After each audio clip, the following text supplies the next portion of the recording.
Hello dears, welcome back to Silent Learning. It's me VK. Christmas എക്സാമിന്റെ time table ഒക്കെ വന്നിട്ടുണ്ട്. നമുക്കറിയാം 9ഓളം chapters ആണ് ബിസിനസ് സ്റ്റഡീസിൽ നമ്മൾ പഠിച്ചു വെക്കേണ്ടത്.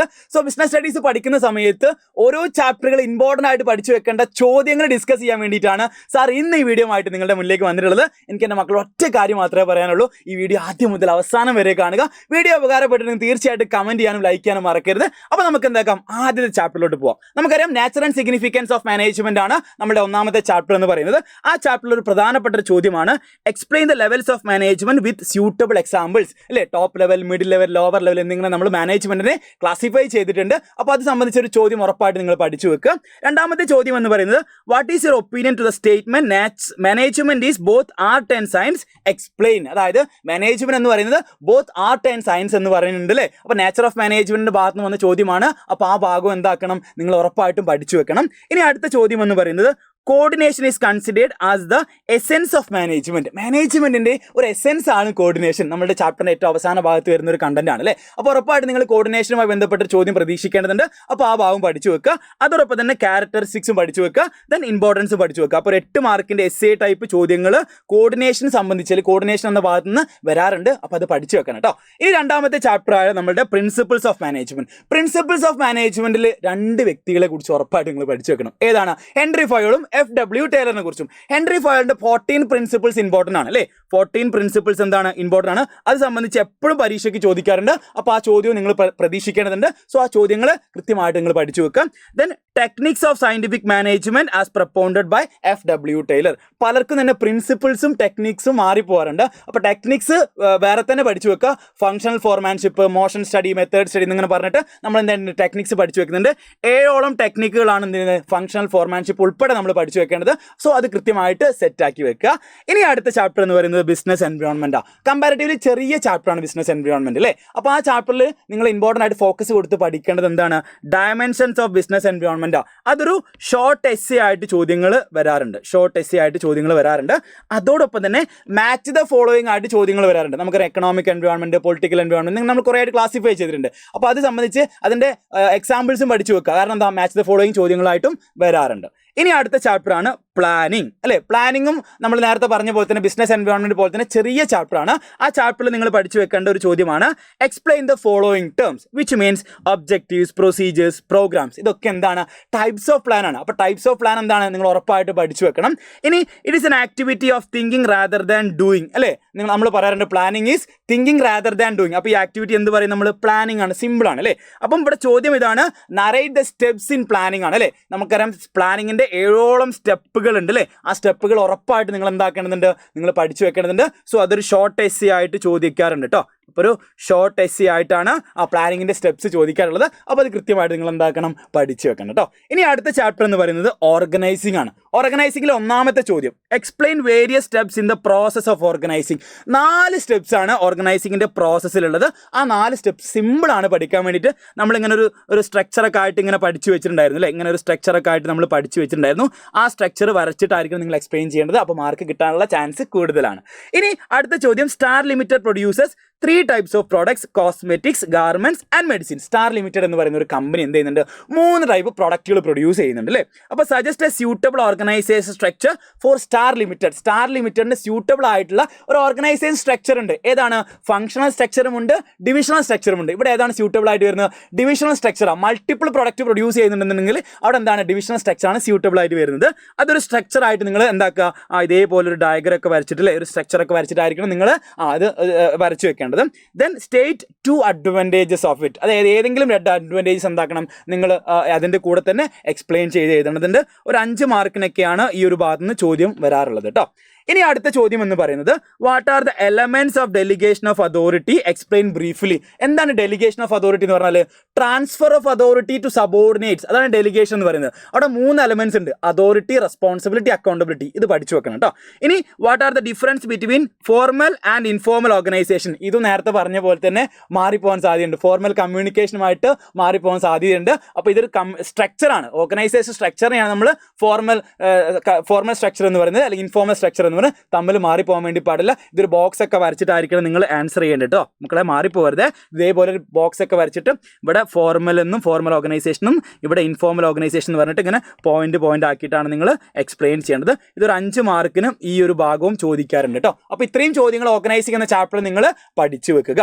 ഇനി നമ്മുടെ അടുത്ത ചാപ്റ്റർ എന്ന് പറയുന്നത് സ്റ്റാഫിംഗ് ആണ്. സ്റ്റാഫിംഗിൽ ഒന്നാമത്തെ ചോദ്യം, explain the various on the job training methods. നമ്മൾ അപ്രന്റീസ്ഷിപ്പ് പ്രോഗ്രാം, കോച്ചിങ് എന്നൊക്കെ പറഞ്ഞ് നമ്മൾ പഠിച്ചു വെച്ചിട്ടുണ്ട്. അപ്പോൾ ഒരു 4 നിർബന്ധമായിട്ടും പഠിച്ചു വെക്കുക.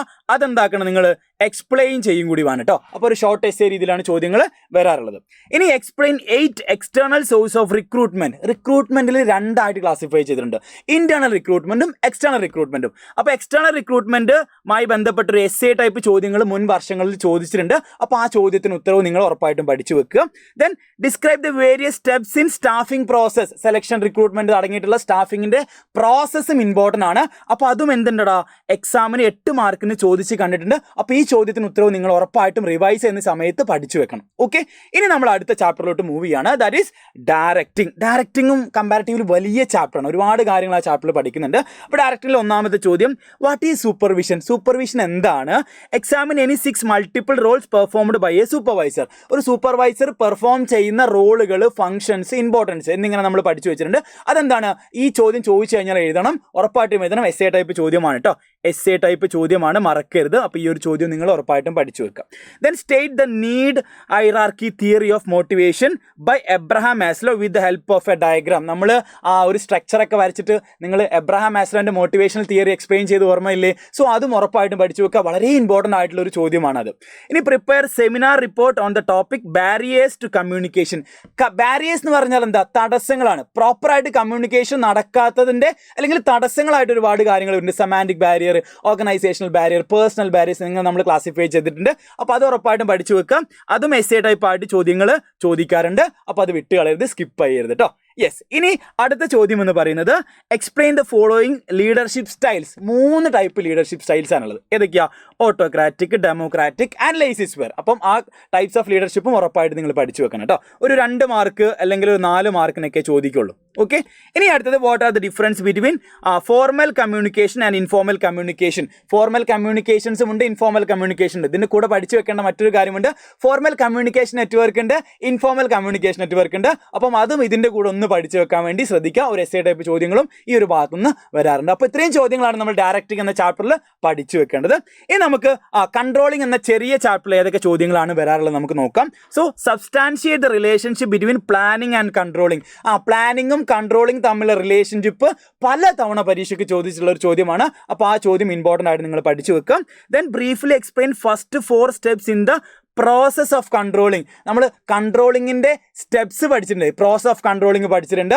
അപ്പോൾ ആ പ്രോസസ്സ് നിർബന്ധമായിട്ട് നിങ്ങൾ പഠിച്ചു വെക്കണം. നിർബന്ധമായിട്ടും പ്ലാനിങ്ങും കൺട്രോളിങ് നമ്മൾ റിലേഷൻഷിപ്പും അല്ലെങ്കിൽ നമ്മൾ കൺട്രോളിങ്ങിൻ്റെ സ്റ്റെപ്സുമാണ് ചോദിക്കാറുള്ളത്. അപ്പോൾ ഉറപ്പായിട്ടും ഈ 2 ചോദ്യങ്ങൾ എന്താക്കണം, നിങ്ങൾ സ്കിപ്പ് ചെയ്യരുത്. അപ്പോൾ നോട്ട് ചെയ്ത് വെച്ചോളൂ കേട്ടോ. ഇനി നമ്മുടെ അടുത്ത ചാപ്റ്ററാണ് ഫിനാൻഷ്യൽ മാനേജ്മെന്റ്. ഫിനാൻഷ്യൽ മാനേജ്മെന്റ് കുറച്ച് ലെങ്തി ആയിട്ടുള്ള ചാപ്റ്ററാണ്. അപ്പോൾ നമുക്ക് ഒന്നാമത്തെ ചോദ്യത്തിലേക്ക് നോക്കാം.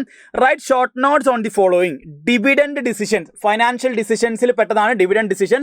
നമ്മളൊരു ബിസിനസിന്റെ പ്രോഫിറ്റ് ഉണ്ടായാൽ അല്ലെങ്കിൽ ഇൻകം ഉണ്ടായാൽ അതിൽ എത്ര റിട്ടൈൻ ചെയ്യണം, എത്ര നമ്മൾ റീഇൻവെസ്റ്റ് ചെയ്യണം എന്ന് തീരുമാനിക്കുന്നതാണ് ഡിവിഡൻഡ് ഡിസിഷൻ എന്ന് പറയുന്നത്. ക്യാപിറ്റൽ സ്ട്രക്ചർ മിക്സ് ബിറ്റ്വീൻ ഡെപ്റ്റ് ക്യാപിറ്റൽ ആൻഡ് ഓണേഴ്സ് ക്യാപിറ്റൽ. ഡെപ്റ്റ് ക്യാപിറ്റലും ഓണേഴ്സ് ക്യാപിറ്റലും നമ്മൾ മിക്സിനെയാണ് നമ്മൾ ക്യാപിറ്റൽ സ്ട്രക്ചർ എന്ന് പറയുന്നത്. ഇനി ഫിനാൻഷ്യൽ മാനേജ്മെന്റ് എന്ന് പറഞ്ഞാൽ എന്താ? നമ്മൾ ഫണ്ടുകളെ എങ്ങനെ കൃത്യമായിട്ട് യൂട്ടിലൈസ് ചെയ്യണം, ഒരു ഓർഗനൈസേഷൻ ഒരു ഫേമിൽ ഫണ്ടുകൾ എങ്ങനെ കൃത്യമായിട്ട് യൂട്ടിലൈസ് ചെയ്യണം, അതിനെയാണ് നമ്മൾ ഫിനാൻഷ്യൽ മാനേജ്മെന്റ് എന്ന് പറയുന്നത്. ഇനി അത് സംബന്ധിച്ചൊരു നോട്ടാണ് നിങ്ങൾ എഴുതേണ്ടത്. അപ്പോൾ ഒരു 3 മാർക്കിനൊക്കെ ചോദ്യങ്ങൾ ഈ രീതിയിൽ ചോദിക്കാറുണ്ട് കേട്ടോ. ഇനി അടുത്ത ചോദ്യം എന്ന് പറയുന്നത് this concept between mix between owners fund and borrowed fund in the capitalization. എന്താണ് ഈ ഒരു കോൺസെപ്റ്റ്? ക്യാപിറ്റൽ സ്ട്രക്ചർ ആണ് അല്ലേ. അതായത് ഓണേഴ്സ് ഫണ്ടിന്റെയും ബോറോഡ് ഫണ്ടിന്റെയും മിക്സ് എന്ന് പറയുന്നത് എന്താണ്? ക്യാപിറ്റൽ സ്ട്രക്ചർ ആണ് കേട്ടോ. അപ്പോൾ ഐഡന്റിഫൈ എന്ന് പറഞ്ഞാൽ നിങ്ങൾ ജസ്റ്റ് ആ പേര് മാത്രം എഴുതി വെച്ചാൽ മതി. അത് കൂടാണ്ട് various factors that affect it, അതായത് ക്യാപിറ്റൽ സ്ട്രക്ചറിന്റെ requirements that affected to capital structure. Capital സ്ട്രക്ചറിനെ എഫക്ട് ചെയ്യുന്ന കുറെ ഫാക്ടേഴ്സ് ഉണ്ട്. ആ ഫാക്ടേഴ്സ് ആണ് ചോദിച്ചിട്ടുള്ളത്. അപ്പോൾ എസ്സേ ടൈപ്പ് ചോദ്യങ്ങളായിട്ട് വരാൻ സാധ്യതയുള്ള ഒരു ചോദ്യമാണിത്. അപ്പോൾ ഉറപ്പായിട്ടും ക്യാപിറ്റൽ സ്ട്രക്ചർ എന്താണെന്നും അതിന്റെ ഫാക്ടേഴ്സും നിർബന്ധമായിട്ട് നിങ്ങൾ പഠിച്ചു വെക്കുക കേട്ടോ. ഇനി അടുത്ത ചോദ്യം എന്ന് പറയുന്നത് explain the factors affecting the working capital requirements of A company. Any 8 points. അപ്പോൾ കഴിഞ്ഞ പ്രാവശ്യമൊക്കെ എസ് എ ടൈപ്പ് ചോദ്യം ചോദിച്ചിട്ടുള്ള ഒരു ഭാഗമാണ് വർക്കിംഗ് ക്യാപിറ്റൽ എന്ന് പറയുന്നത്. അപ്പോൾ വർക്കിംഗ് ക്യാപിറ്റൽ എന്താണ് നമുക്കറിയാം, ഇൻവെസ്റ്റ്മെന്റ് ഇൻ കറണ്ട് അസറ്റാ. അപ്പോൾ അതിനെ ഇൻഫ്ലുവൻസ് ചെയ്യുന്ന അല്ലെങ്കിൽ അതിനെ എഫക്ട് ചെയ്യുന്ന കുറച്ച് ഫാക്ടേഴ്സ് ഉണ്ട്. ആ ഫാക്ടേഴ്സ് നിങ്ങൾ പഠിച്ചു വെക്കുക. Then explain any 4 factors affecting the requirement of fixed capital. ഇത് 4 മാർക്കിനെ ചോദിച്ചിട്ടുള്ളൂ. ഇതും എസ് എ ടൈപ്പ് ചോദിക്കാനും സാധ്യതയുണ്ട്. ഫിക്സഡ് ക്യാപിറ്റൽ എന്താണ്? ഫിക്സഡ് ക്യാപിറ്റൽ ലോങ് ടേമിലേക്ക് ഫിക്സഡ് അസറ്റിൽ ഇൻവെസ്റ്റ്മെന്റ് ചെയ്യാനാണ് നമ്മൾ ഫിക്സഡ് ക്യാപിറ്റൽ എന്ന് പറയുന്നത്. സോ അതിനെ എഫക്ട് ചെയ്യുന്ന കുറേ അധികം ഫാക്ടേഴ്സ് ഉണ്ട്. അപ്പോൾ ഈ കാര്യങ്ങളിൽ ഇത്രയും ചോദ്യങ്ങളാണ് നിങ്ങൾ ഫിനാൻഷ്യൽ മാനേജ്മെന്റ് എന്ന ചാപ്റ്ററിൽ പഠിച്ചു വെക്കേണ്ടത്. അപ്പോൾ ഉറപ്പായിട്ടും നിങ്ങൾ റിവൈസ് ചെയ്യുന്ന സമയത്ത് ഇത്രയും ചോദ്യങ്ങൾ നിങ്ങൾ നിർബന്ധമായിട്ടും പഠിച്ചു വെക്കണം, സ്കിപ്പ് ചെയ്യരുത്. ഇത്രയും ചോദ്യങ്ങളാണ് വളരെ ഇമ്പോർട്ടൻ്റ് ആയിട്ട് നിങ്ങൾ പഠിച്ചു വെക്കേണ്ടത്. അപ്പോൾ ക്രിസ്മസ് എക്സാമിന് റിവൈസ് ചെയ്യുന്ന സമയത്ത് ഈ ചോദ്യങ്ങളിലൂടെ നിങ്ങൾ കടന്നു പോവുക, അത് പഠിക്കുക, പ്രിപ്പയർ ചെയ്യുക. അപ്പോൾ എല്ലാവർക്കും നല്ല മാർക്ക് കിട്ടട്ടെ, ഫുൾ മാർക്ക് കിട്ടട്ടെ എന്ന് ആത്മാർത്ഥമായിട്ട് ആശംസിക്കുന്നു. Wish you all the best.